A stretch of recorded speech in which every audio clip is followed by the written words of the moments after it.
Okay, so I got the thermostat housing here cleaned up outside with the paint stripper, and then I hit it with the carb cleaner to just get the initial all the chemicals off, all the other chemicals, dried it off, put it in the vise, and as you can see, you may have noticed on the other ones, but I'm using these paint stirrer sticks to protect the surfaces of the metal pieces I put in the vise.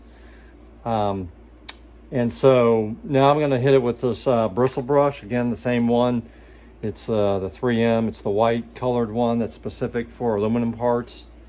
So let's give this a shot and see what happens, see how this works for us. I'm going to move that out of the way.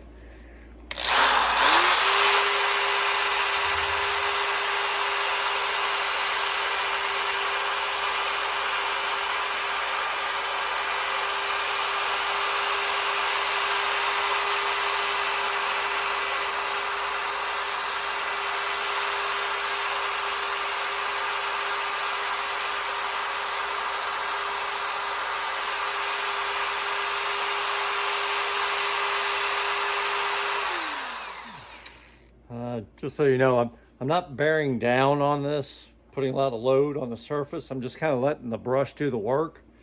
But I am just kind of moving the brush around so it's not, always just on one specific spot, but just try to keep it moving around the surface.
It's already looking a whole lot better. I'm going to continue to work on this, and I'll show you the result, just kind of working it little by little all around the part, and I'll come back and let you see the final result. Okay, so I've just finished up. It's been about another 5 to 10 minutes, just slowly working it around, not pressuring it, loading down on the surface, and it really cleaned up nice. I just took the Berryman's carburetor cleaner, and I just went around the surface already once. Might just hit it a little bit more, but cleaned up all the surfaces after just trying to get up any residue, leftover residue. But that's really nice. Again, for these old cars, this 328, it's a 1986 328. That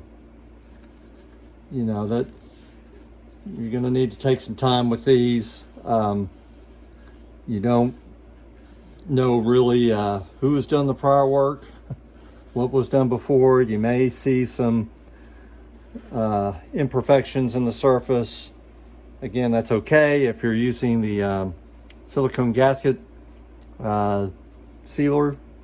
And again, I'm using the blue. That will ensure that all those imperfections are filled in, get filled, and then again, using your paper gasket as well. That should seal it up really nice and tight. But that's pretty much it. That's a really good looking, clean surface. And now we'll be going on to the next step of putting this back onto the housing, putting the gasket sealer on. Okay, quick correction here. I'm going to actually use this silicone, which is the Ultra Blue. It's a multi-purpose type, and this is the blue is best for when you're using it on thermostats and water pumps. You want to use the blue. And this one is from Thermostat. Going to use this one, and again, we're not needing to put a lot of this on the surface. We do want to make sure that it is coated pretty well, but any excess, we don't want too much, as it could result in the excess material going inside of the water pump itself. And I've heard and read things that, actually the remnants and remains of that gasket maker ending up into your water pump causes a lot of problems down the road. So try to avoid putting too much of the sealer on the surface, but do make sure that it is well coated. Now we're going to complete the assembly of the thermostat. So cleaned all the surfaces, put the thermostat in, and there's a gasket that goes around the outside of the thermostat. It's a separate part number, just so you know. You order the thermostat, it doesn't come with the new gasket, so make sure you do that.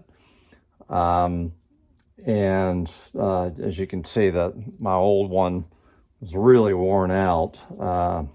You don't want to use the old gasket. It was pretty beat up. And what I would suggest is get it all set in place. Don't try to put down the gasket sealer and then try to put the thermostat in. I spent quite a bit of time getting, it is a tight fit, I spent quite a bit of time getting this in place. I just had to kind of slowly turn and work it in.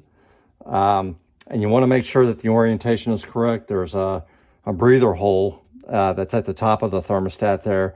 You want to make sure that that's at the very highest point of the housing. Right now this is upside down, of course, so that's why the hole's on this end. But when it's assembled, as you know, the very top of the component here of the thermostat, this is the highest point, so that's where you want the hole. But anyway, get that in place, and then the next thing we'll do is we'll apply the gasket sealer, just like we did for the water pump. You can use a finger as long as you have clean gloves on. You don't want any oil on the surfaces, on the surface. And you don't have to apply a whole lot of this. You just want a good bead around it. I've got these little pieces of balsa wood that I use to kind of spread around this gasket sealer.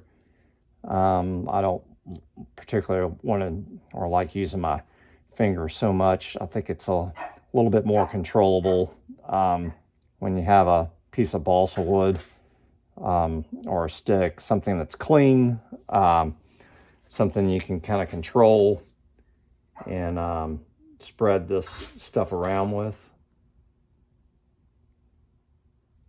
So I'm just going around all the edges. I will go around these holes.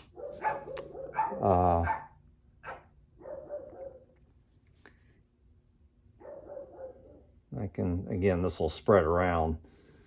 So That's the initial gasket sealer, and I just made these out of just balsa wood. They're just really easy to break these into something you can use, and you can then apply the gasket sealer all the way up to the edge and around the part, and just move any excess out of the way.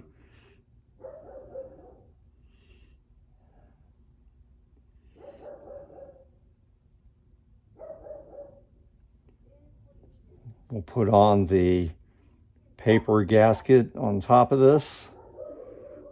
But for these old cars, you know, that over the years, people working on these, you don't know who's done what, but you'll find that you may have surface imperfections. And, you know, that's not uncommon, but that's why we use the gasket sealer, is that this will get into all those little imperfections, little areas where somebody may have been a little bit too rough on the surface, and this will fill in any and all those little imperfections. Really don't want that. Trying to stay off the gasket itself of the thermostat.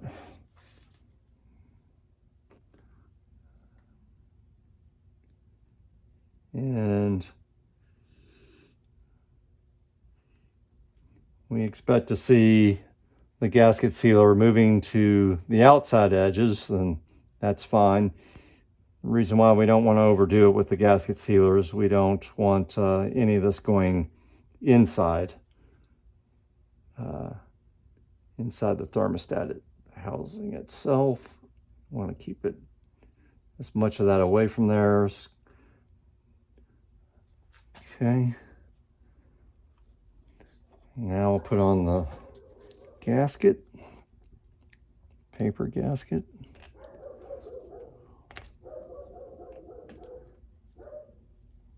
That down.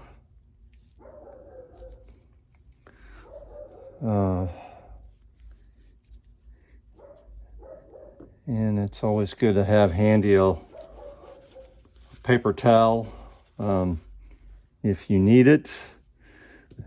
Hit it with a little carb cleaner just to get off anything that looks like could be a problem.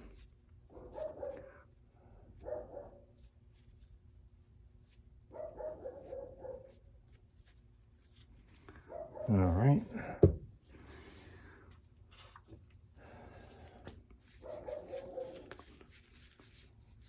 We'll go ahead and apply the second bead on top of this.